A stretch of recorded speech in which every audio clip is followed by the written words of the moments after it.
नमस्कार दोस्तों, आज हम कक्षा 5वीं की हिंदी की बुक लेकर आए हैं। इसका चैप्टर नंबर 4 नन्हा फनकार। इस चैप्टर को लाइन बाय लाइन पढ़ के मैंने समझाया था, उसका वीडियो का लिंक मैं डाल दूंगी, आप देख लेंगे। लेकिन इसका आज मैं पाठ का सारांश भी बताने जा रही हूँ, साथ में आपको शब्दार्थ भी हम इसी पाठ का बताएंगे। जैसे कि पहले हम इस लेसन का नाम जो है उसका मीनिंग समझ लेते हैं। जैसे कि नन्हा फनकार, नन्हा यानी कि छोटा, फनकार यानी कि कलाकार, जिसका कोई स्पेशल टैलेंट हो उसी को फनकार कहा जाता है। जैसे कि किसी किसी का टैलेंट होता है डांस में, किसी किसी की सिलाई में, कढ़ाई में, बुनाई में, और इस कलाकार का जो छोटा सा बच्चा था 10 साल का, आपके जितना ही, वो बहुत अच्छे से कारीगरी करता था। किस चीज़ की? पत्थरों में कटाई करके वो उसमें नक्काशी का काम करता था। तो फनकार यानी कि कलाकार, बुदबुदाई, ये सारे वर्ड्स जो हैं आपको इसी लेसन में मिले हैं। इसके मैं मीनिंग बता रही हूँ, आप लिख लीजिए, नोट डाउन कर सकते हैं। बुदबुदाई, धीरे से बोलना, जब हम किसी के साथ बहुत धीरे धीरे कानों कान बोलते हैं। उकेरना यानी कि उतारना, मीन्स किसी चीज़ की छवि को देखकर डिट्टो उसी की तरह हम जब उस छवि को उतारते हैं। संग तराश, साथ में काम करने वाले, संग तराश यानी कि आपके साथ में काम करने वाले। पुश्तैनी, पुश्तैनी खानदानी, हम कहते हैं कि पुश्तैनी जायदाद होती है, जैसे कि खानदानी जो पुश्तों से चली आ रही हो। आहट, आहट यानी कि आवाज़। तलखी से यानी कि तपाक से, मीन्स फटाफट से उत्तर दिया होगा। घूरते हुए यानी देखते हुए। जुर्रत, साहस। बदहवासी, घबराहट। दखल अंदाजी, बीच में आ पड़ना या बोल पड़ना। आप किसी काम में व्यस्त है, उसके बीच में आके कोई उस काम में पड़ जाता है, या फिर आप किसी के साथ बात कर रहे हैं और उसी बात को पकड़ के दूसरा कोई बोलने लगता है तो दखल अंदाजी कहते हैं। खींच कर यानी कि खिन्न होकर, थोड़ा सा जब हम लोग अपसेट हो जाते हैं। अनमने भाव से, अनिच्छा से। ठियोरियाँ चढ़ जाती, गुस्सा आ जाना। कौतूहल, जिज्ञासा। नेक यानी कि अच्छा। लाडला यानी कि प्यारा। तो चलिए अभी सारांश मैं बताती हूँ। पाठ का सारांश। 10 साल का नन्हा केशव अपने पिता की तरह पत्थर पर छेनी हथौड़े से नक्काशी का काम करता था। 10 साल का केशव के बारे में इस पाठ में बताया गया है। उसको कहा गया है कि वो अपने पिता की तरह ही छेनी और हथौड़े, इसका अपने छेनी जिस एक हथियार होता है, हथौड़ा, हैमर, छेनी से हम लोग छेद करने का काम करते हैं, तो नुकीला हथियार होती है। नक्काशी का काम भी करते हैं। दरअसल केशव अभी काम सीख ही रहा था। केशव जो है उसके पिता के साथ ही नक्काशी का काम सीख रहा था। पिता के एक बार करके दिखा देने पर वह सीधी लकीरों वाले और घुमावदार डिज़ाइन उकेड़ सकता था।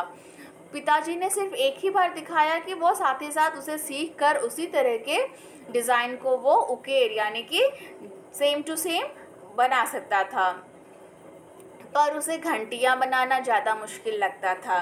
घंटियों को बनाना उसे मुश्किल लगता था। वह होनहार बालक था, बहुत ही होनहार था, होशियार था। उसे पूरी तरह विश्वास था कि एक दिन वह अपने पिता की तरह बारीक जालियाँ, महीन नफीस बेल बूटे, कमल के फूल, लहराते हुए सांप और इठला कर चलते हुए घोड़े पत्थर पर उकेड़ पाने में अवश्य सफल होगा। यानी कि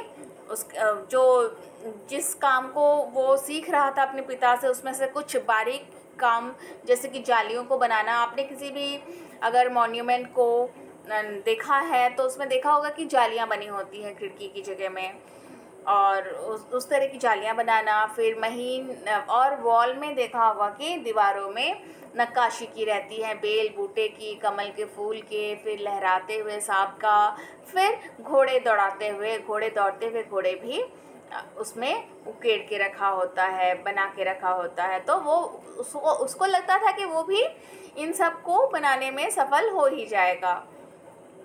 केशव के जन्म के पहले ही उसके माता पिता गुजरात से आगरा में आकर बस गए थे।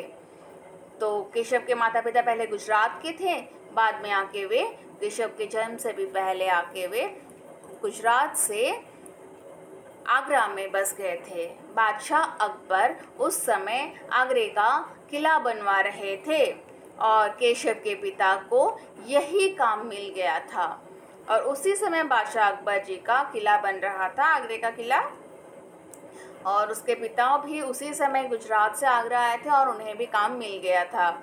केशव का जन्म आगरे में ही हुआ था, लेकिन अब वह सीकरी में रहता है।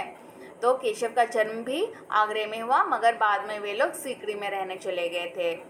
एक दिन जब वह अपने काम में लगा था, एक आदमी जो वास्तव में बादशाह अकबर थे, उसके पास आकर खड़ा हो गया और उसके द्वारा बनाई हुई घंटियों की बढ़ाई करने लगा। मीन्स एक दिन जब वो अपने नक्काशी के काम में व्यस्त था, बादशाह अकबर आ गए थे उनके पास और वो घंटी बना रहा था, घंटी की नक्काशी उकेर रहा था पत्थर में। तो उसको आके देख के बादशाह को बहुत अच्छा लगा कि इतने छोटे से बच्चे ने इतनी अच्छी काम की है और बहुत ही बढ़ाई कर रहे थे। वह सफ़ेद अंगरखा और पाजामा पहने हुए थे। अंगरखा यानी कि जो कुर्ता होता है जिसमें आगे से ऐसे बांधा जाता है, आपने देखा होगा अकबर के फ़ोटो में वे अंगरखा पहनते थे और पजामा पहने हुए थे। उसके लंबे बाल गहरे लाल रंग की पगड़ी में अच्छी तरह से ढके हुए थे। बादशाह के बाल लंबे थे, लेकिन जो लाल रंग की पगड़ी पहनी थी उसने बाल को ढक के रखा था। केशव उसे पहचाना नहीं, लेकिन इतना वह जरूर समझ गया कि वह कोई बड़ा आदमी है। हाँ, केशव ने पहचाना तो नहीं कि यही बादशाह अकबर है, लेकिन उसे ऐसा लग तो रहा था कि ये कोई बड़ा आदमी है। अभी केशव उस आदमी के व्यक्तित्व का मुआयना कर ही रहा था कि तभी एक पहरेदार ने आकर उसे सावधान किया कि जो आदमी उसके सामने खड़ा है वह बादशाह अकबर है और वह उनसे काफ़ी अदब से खड़े होकर बात करे। क्योंकि केशव काम करते हुए बातें कर रहे थे, तो कोई चौकीदार आकर और वो देख भी रहा था, मुआयना यानी कि ऊपर से नीचे तक देख भी रहा था कि इनकी व्यक्तित्व जो पर्सनैलिटी है वो तो बहुत बड़े आदमी जैसी लग रही। लेकिन उसी समय पहरेदार ने आके उसे सचेत किया, सावधान किया कि तुम तो बादशाह अकबर से बात कर रहे हो, तो तुम्हें खड़े होकर अदब के साथ, कायदे के साथ बात करनी चाहिए। तब क्या हुआ कि केशव हक्का बक्का रह गया। हाँ, केशव ने सोचा भी नहीं था कि बादशाह अकबर खुद आ गए हैं। बदहवासी में छैनी उसके हाथ से छूटकर नीचे गिर गई और उसी हक्के बक्के में उसने क्या किया कि उसकी छैनी नीचे गिर गई और वह जल्दी से उठकर खड़ा हो गया। उसने बादशाह को झुककर सलाम किया। उसका दिल धक धक कर रहा था, लेकिन बादशाह की मुस्कुराहट देखकर वह बहुत जल्दी भय मुक्त हो गया। पहले जब उसे पता चला कि यही बादशाह है तो बिल्कुल हक्का बक्का रह गया, क्योंकि वो तो बहुत ही तख्ती से पेश आ रहा था और वो बिल्कुल बदहवास हो गया कि वो क्या करे और क्या ना करे। इसी में उसकी छैनी भी उसके हाथ से गिर गई और उसका दिल बिल्कुल ज़ोर ज़ोर से धड़कने लगा। लेकिन बादशाह जो है, उन्होंने बच्चे को बहुत प्यार से देखा और मुस्कुराते हुए उनकी तरफ देख रहा था, तो भय थोड़ा सा कम हो गया था। अकबर ने केशव के सामने नक्काशी सीखने की इच्छा प्रकट की। तब अकबर ने कहा कि केशव, बच्चे, मुझे भी नक्काशी सिखाओगे? केशव तुरंत छैनी हथौड़ा लाया और बादशाह को उनसे काम करना सिखाने लगा। तो केशव तो छोटा लड़का था, तो उसे लगा कि शायद हाँ, अच्छी बात है, बादशाह भी सीखना चाहते हैं, तो वो भी छैनी हथौड़ा लाकर बादशाह को सिखाने लगा। बादशाह उसके पास ज़मीन पर बैठ गए। तो बादशाह भी बहुत अच्छे थे, वे भी केशव के साथ ही ज़मीन पर बैठ गए। केशव ने कोयले के टुकड़े से पत्थर पर लकीरें खींचकर एक आसान सा नमूना बनाया और उसे बादशाह को ध्यान से तराशने के लिए कहा। तो केशव ने जो कोयले का एक टुकड़ा लेकर उसी से लकीरें खींची, जैसे कि हम लोग पेंसिल से पहले बना लेते हैं फूल को, उसके ऊपर कलर करते हैं, तो उस समय में कोयले के टुकड़े से ही उसने नमूना बनाया, स्केच बनाया और बादशाह को तराशने के लिए कहा। अकबर ने पत्थर पर छेनी रखी और जोर से हथौड़े से वार किया, जिससे कटाव बहुत गहरा हो गया। लेकिन जो है एक लिमिटेड जोर लगानी होती है, लेकिन अकबर ने बहुत ज़्यादा ज़ोर से जब हथौड़े से वार किया छेनी पर, तो जो कटाव है बहुत ज़्यादा गहरा हो गया। केशव ने तुरंत गलती पकड़ी और बादशाह को हिदायत दी कि वे हथौड़े को आहिस्ता से मारे। तब केशव ने कहा कि नहीं, इतनी ज़ोर से नहीं, बल्कि धीरे से मारना है। इस समय वह बिल्कुल भूल गया था कि उसकी बगल में बैठा व्यक्ति हिंदुस्तान का बादशाह है। और जब वो केशव जो है बादशाह को सिखा रहा था नक्काशी करने को लिए, पत्थर पर तराशने के लिए, तो वो भूल गया कि वो किसी बादशाह के सामने बैठा है। एक अनारी से वयस्क पर अपने काम की धाक जमाने में उसे मज़ा आ रहा था, क्योंकि बस वो तो सोच रहा था कि इतने बड़े हैं और मैं इतना छोटा हूँ, और बड़ा होके भी उन्हें ये काम नहीं आती, मुझे आती है, तो इसी तरह से उसे मज़ा आ रहा था। लकीरें उकेरते समय अगर बादशाह से थोड़ी भी गलती हो जाती तो उसे गुस्सा आ जाता। केशव के काम करने के अंदाज को देखकर अकबर ने धीमे से कहा, केशव, देखना, एक दिन तुम बड़े फनकार बनोगे, मीन्स तुम बहुत बड़े कलाकार बनोगे, क्योंकि उसका काम करने का स्टाइल बहुत अच्छा था। हो सकता है एक दिन तुम मेरे कारखाने में काम करो। नन्हा केशव कारखाने वाली बात समझ न सका। फिर अकबर ने उसे बताया कि महल तैयार हो जाने के बाद जब लोग आगरा में आकर रहने लगेंगे तब वे एक कारखाना बनवाएंगे। अभी जिस महल को वे बना रहे हैं वो जब तैयार हो जाएगा, लोग आके रहने लगेंगे, तो उसमें एक कारखाना बनाने का अकबर सोच रहे हैं।